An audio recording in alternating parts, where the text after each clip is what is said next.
Assalamualaikum warahmatullahi wabarakatuh. Perkenalkan, nama saya Risa Anissa, NPM 232101169 dari kelas akuntansi 03. Di sini saya akan menjelaskan atau mempresentasikan materi saya tentang standar audit 510 revisi 2021 tentang perikatan audit tahun pertama. Yang pertama ada ruang lingkup. Standar audit atau SA mengatur tentang tanggung jawab auditor yang berkaitan dengan saldo awal dalam perikatan audit tahun pertama. Selain angka-angka dalam laporan keuangan, saldo awal mencakup hal-hal yang memerlukan pengungkapan yang ada pada awal suatu periode seperti kontingensi dan komitmen.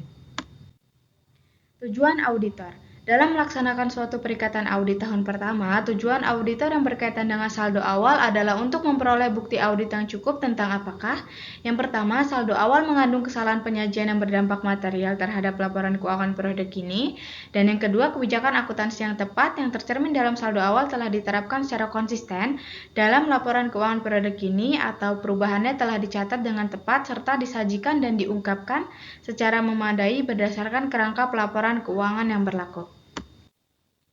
Selanjutnya ada definisi. Yang pertama, perikatan audit tahun pertama adalah suatu perikatan yang laporan keuangan untuk periode lalu tidak diaudit atau laporan keuangan untuk periode lalu diaudit oleh auditor terdahulu.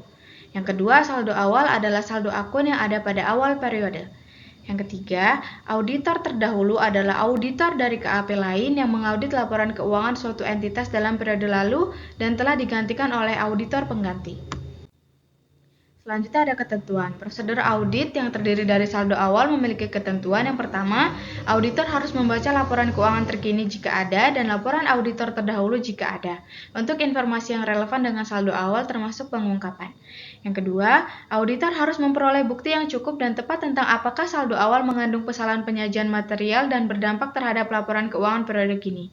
Yang ketiga, ketika auditor memperoleh bukti audit bahwa saldo awal mengandung kesalahan penyajian yang dapat berdampak material terhadap laporan keuangan periode kini, auditor harus melaksanakan prosedur audit yang diperlukan dalam kondisi tersebut untuk menentukan dampaknya terhadap laporan keuangan periode kini. Selanjutnya, konsistensi kebijakan akuntansi. Yang pertama, auditor harus memperoleh bukti audit yang cukup dan tepat tentang apakah kebijakan akuntansi yang tercermin dalam saldo awal telah diterapkan secara konsisten dalam laporan keuangan periode kini, dan apakah perubahan kebijakan akuntansi telah dicatat dan dengan tepat serta disajikan dan diungkapkan secara memadai sesuai dengan kerangka pelaporan keuangan yang berlaku. Yang kedua, ketika laporan periode lalu telah diaudit oleh auditor pendahulu dan terdapat modifikasi terhadap opini, auditor harus mengevaluasi dampak atas hal yang menyebabkan modifikasi tersebut terhadap opini resiko kesalahan penyajian material dalam laporan keuangan periode kini berdasarkan SA 315 revisi 2021. Selanjutnya ada kesimpulan dan pelaporan audit. Saldo awal memiliki kesimpulan dan pelaporan audit. Yang pertama, ketika auditor tidak dapat memperoleh bukti yang cukup dan tepat yang berkaitan dengan saldo awal, auditor harus menyatakan opini wajar dengan pengecualian atau opini tidak menyatakan pendapat berdasarkan SA 705 revisi 2021. Yang kedua, ketika auditor menyimpulkan bahwa saldo awal mengandung kesalahan penyajian yang material terhadap laporan keuangan periode kini dan dampak kesalahan penyajian tersebut tidak dicatat dengan tepat atau tidak disajikan dan diungkapkan dengan memadai, auditor harus menyatakan opini wajar dengan pengecualian atau opini tidak wajar berdasarkan SA 705 revisi 2021. Selanjutnya ada konsistensi kebijakan akuntansi.